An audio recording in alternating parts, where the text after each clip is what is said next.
Hi guys, I am D.K. Jha. Welcome to my YouTube channel D.K. Jha English. पिछले 2 दिनों से हम लोग वॉइस देख रहे हैं। पहला क्लास वॉइस के कॉन्सेप्ट, डेफिनेशन, फिर उसके प्रक्रिया, कैसे स्ट्रक्चर बनता है, क्यों वर्ब टू बी का प्रयोग किया जाता है, क्यों हमेशा V3 ही आता है, ये सारी चर्चा कर दी गई है। उस लेक्चर को खूब ढंग से सुन लीजिए। दूसरा वीडियो बना है, प्रेजेंट इंडेफिनिट टेंस का पेसिव देखा डायरेक्ट। अभी हम लोग डायरेक्ट पेसिव देख रहे हैं, यानी सीधे हिंदी में सोचे और अंग्रेजी बनाए। और इसके बाद एक्टिव से पेसिव बनाना तो और आसान हो जाएगा, लेकिन उसको भी हम लोग देखेंगे, क्योंकि अभी तो सिर्फ टेंस भर पढ़े, तो सिर्फ टेंस भर की पढ़ाई हुई है, इसलिए टेंस पर बेस्ड सेंटेंसेस तो बन जाएगा। लेकिन what about the sentences based on models,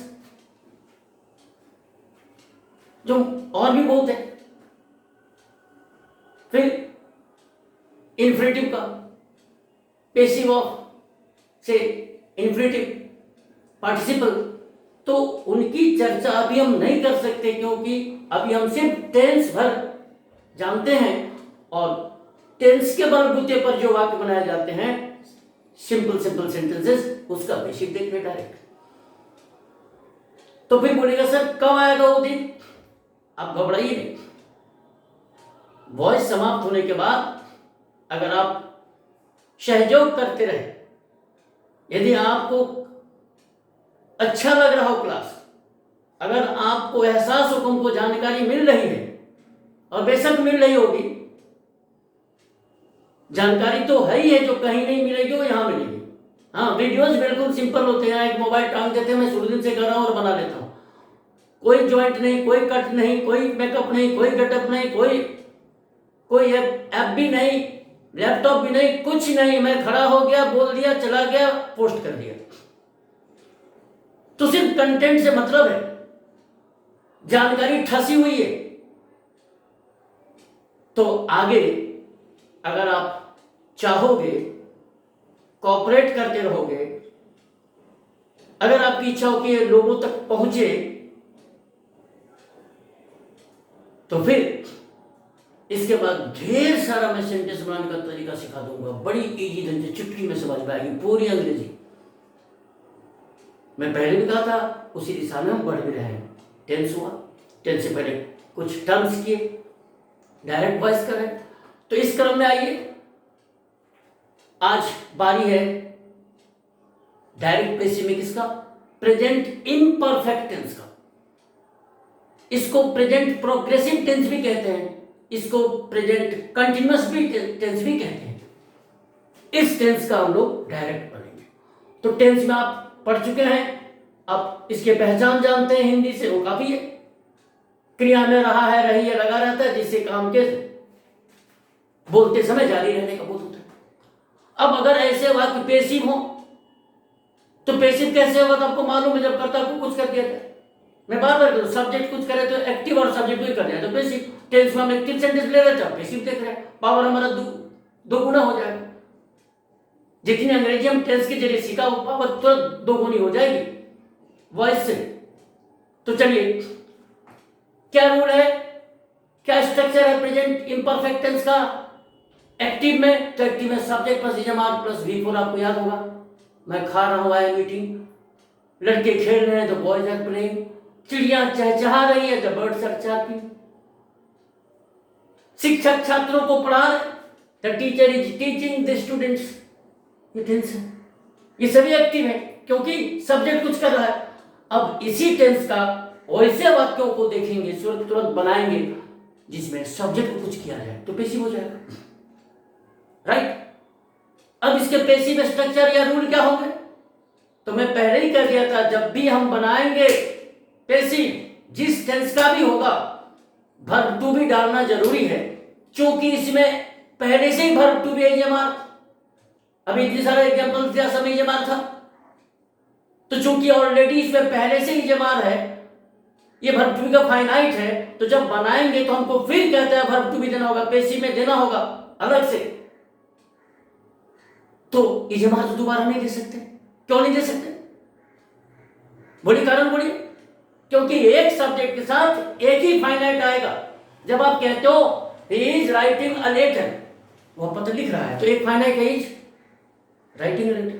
अब इसका जब पेशी बनाने बैठेंगे तो ईएमआर तो ऑलरेडी पहले से है, तो फिर दोबारा ईएमआर नहीं ना दे सकते जी।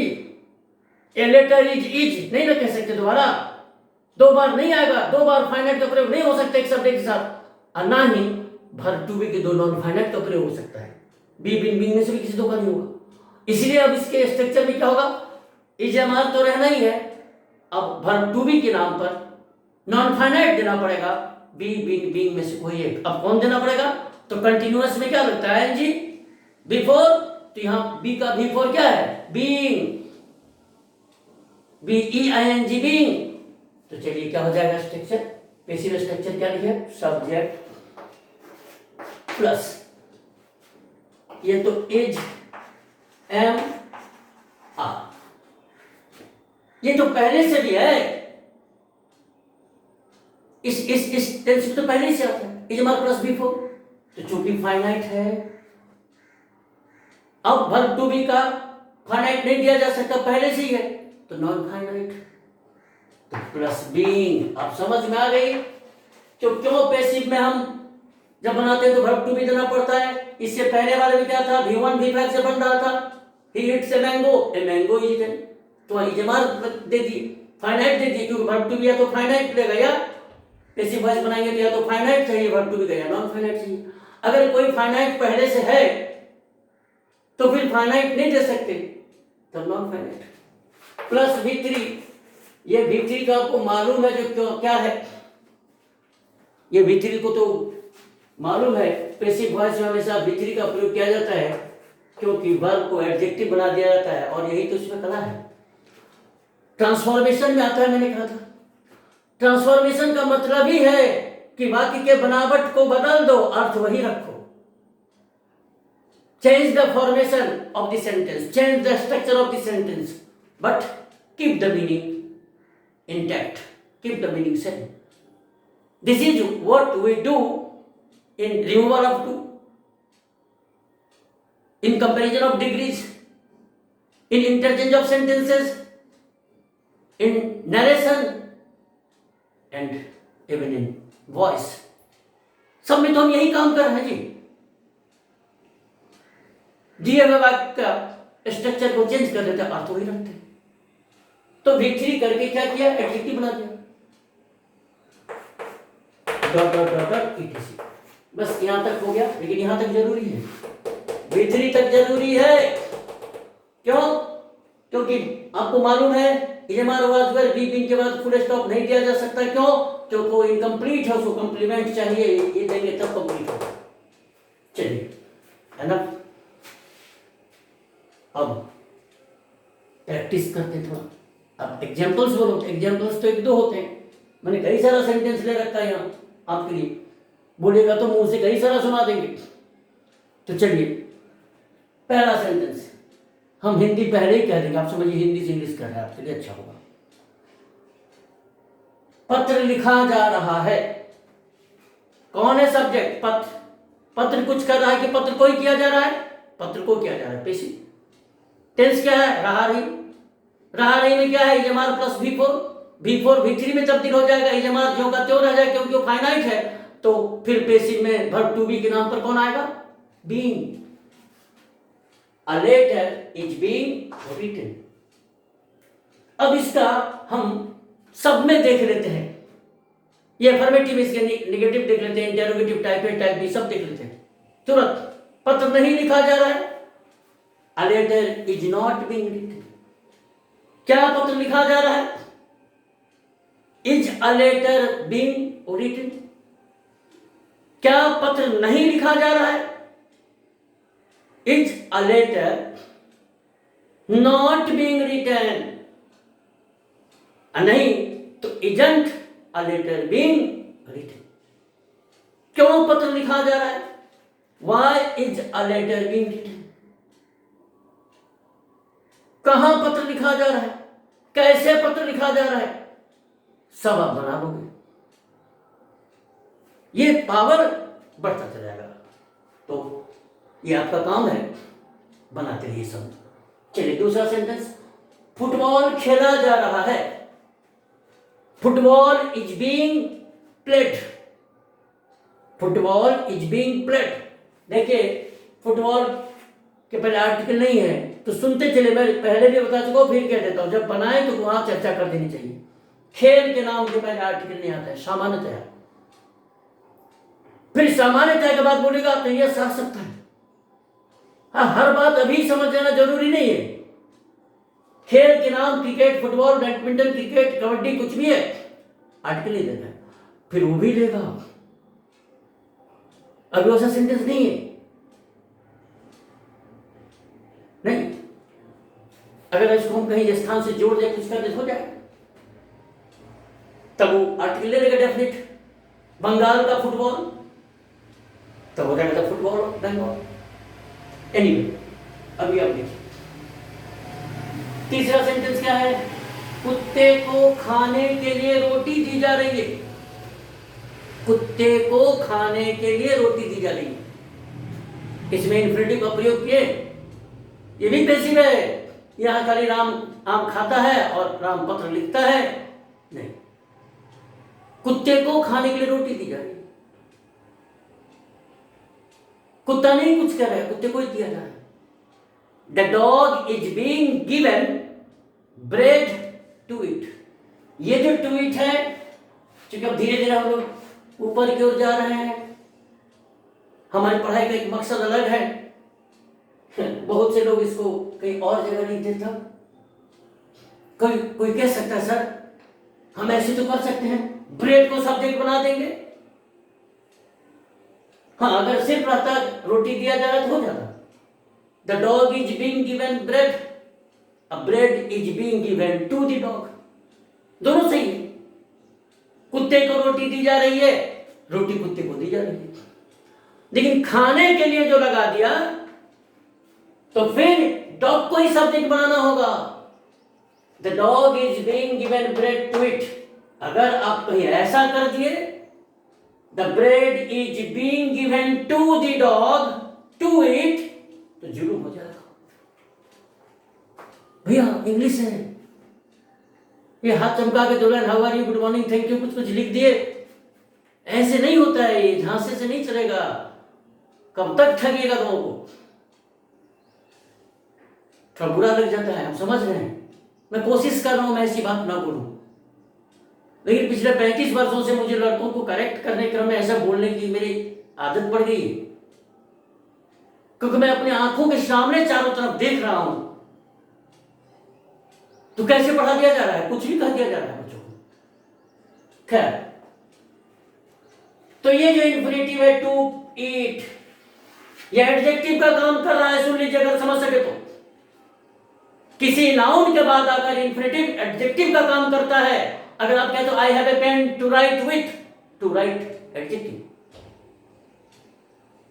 और वो किससे रिलेटेड है, किसको खाया जाएगा, ब्रेड को। अगर आप डॉग के बाद लिख देंगे तो डॉग को खा जाएगा, उससे जुड़ जाएगा वो, तो अर्थ अनर्थ हो जाएगा।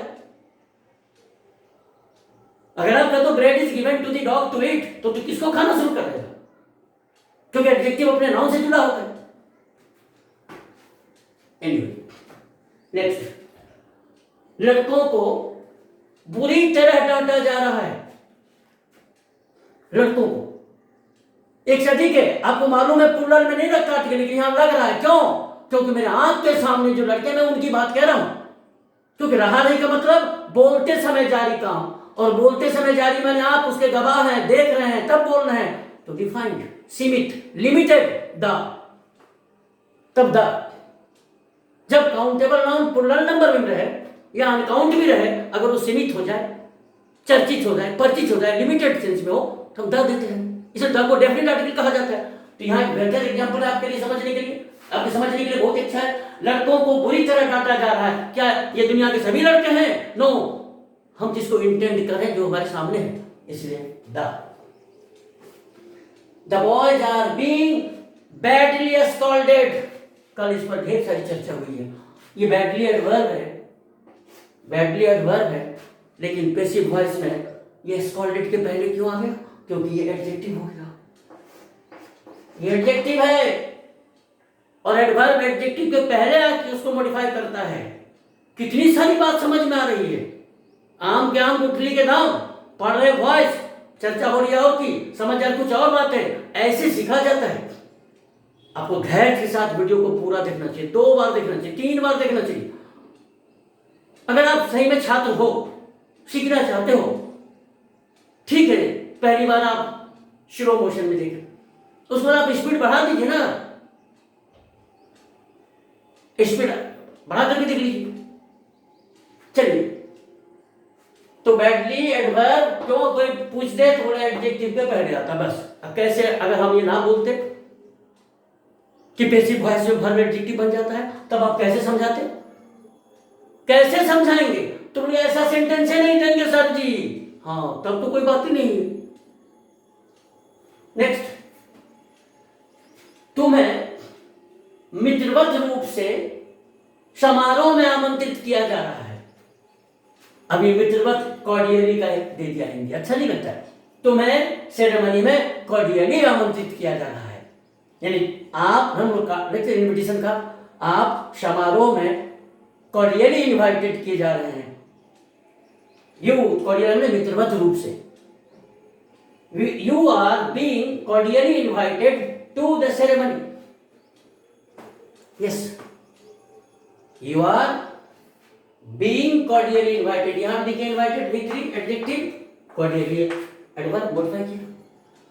Next, the work is not being honestly done, ये नेगेटिव है, एक आध दे दिए, तो नॉट कहां है? देखिए तो नॉट कहां आता है? Auxiliary verb. ऑक्सिलियरी में कौन? आपको तो ये भी ऑक्सिलियरी इज और बीइंग भी है। नहीं, बहुत सी परेशानी बच्चों को, मैं क्या उनकी चर्चा करूं, कुछ से कुछ कर देते हैं। नॉट हमेशा फाइनाइट के साथ आता है, इसीलिए इज के बाद है, कभी गलती से यहां देने की जरूरत नहीं है।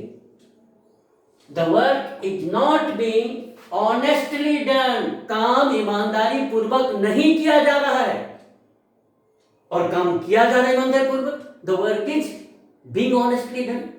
अब ऑनेस्टली एडवर्ब है, किसके पहले आ गया? भीतरी के पहले। क्यों भीतरी के पहले आया? तो भीतरी एडजेक्टिव बन जाता है पैसिव वॉइस में, फिर खत्म। पैसिव वॉइस का आप बोलिए जमान वाज वेयर बी बिन के बाद अगर भीतरी है तो एडजेक्टिव है, अगर ट्रांजिटिव है तो सब्जेक्ट को कुछ करने लगता है, पैसिव सेंस देने लगता है। इंट्रांजिटिव है तो एडजेक्टिव मैसेज देता है, तब वो सब्जेक्ट को कुछ करता नहीं है। चलिए नेक्स्ट,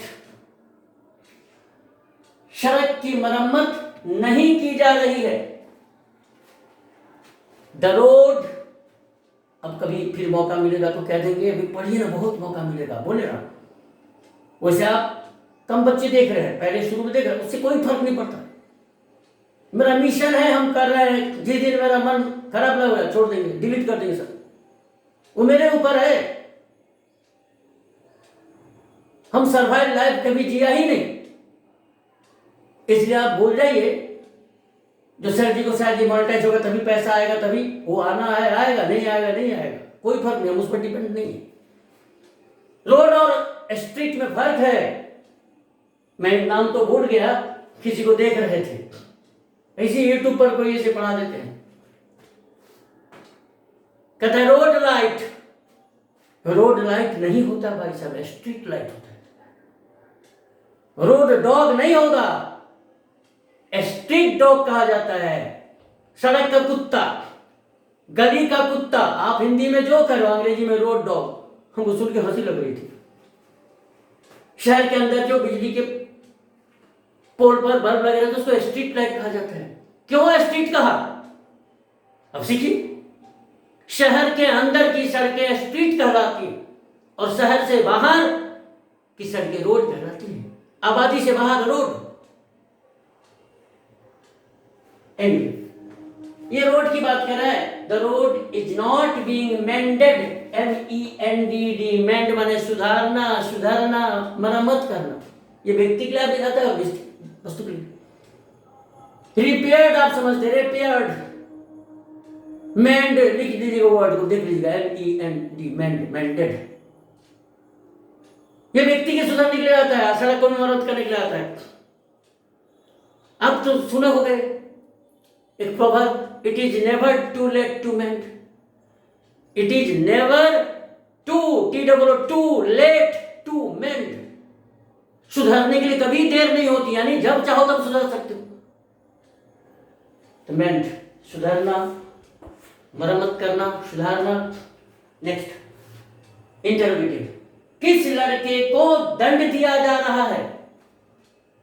अब किस लड़के को, किस आदमी को, किस लड़की को, किस छात्र को?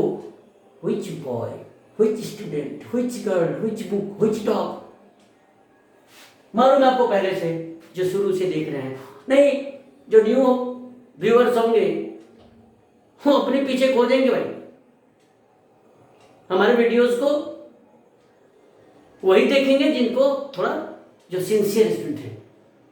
देखिएगा बहुत से लोग खोजेंगे बाद में। Which boy is being punished? किस छात्र को, सॉरी बॉय, किस लड़के को दंड दिया जा रहा है? किस लड़के को दंडित किया जा रहा है, दंड दिया जा रहा है?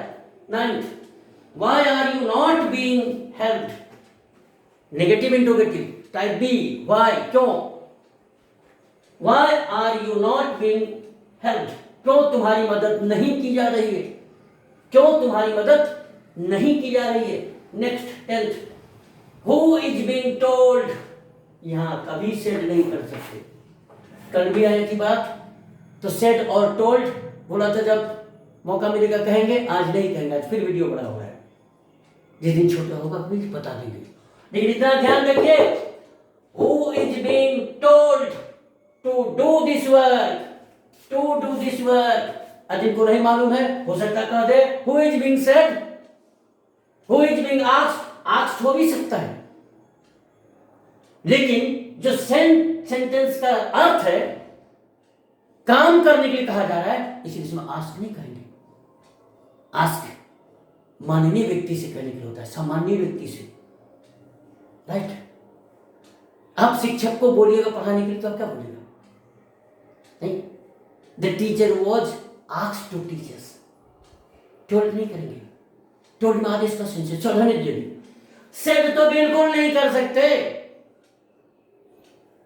तो who is being told to do this work? अगर कोई कहा जाए who is being said to do this work, common error कोई नियम है, कोई सीमा है, कहीं से भी पूछा जा सकता है इरर।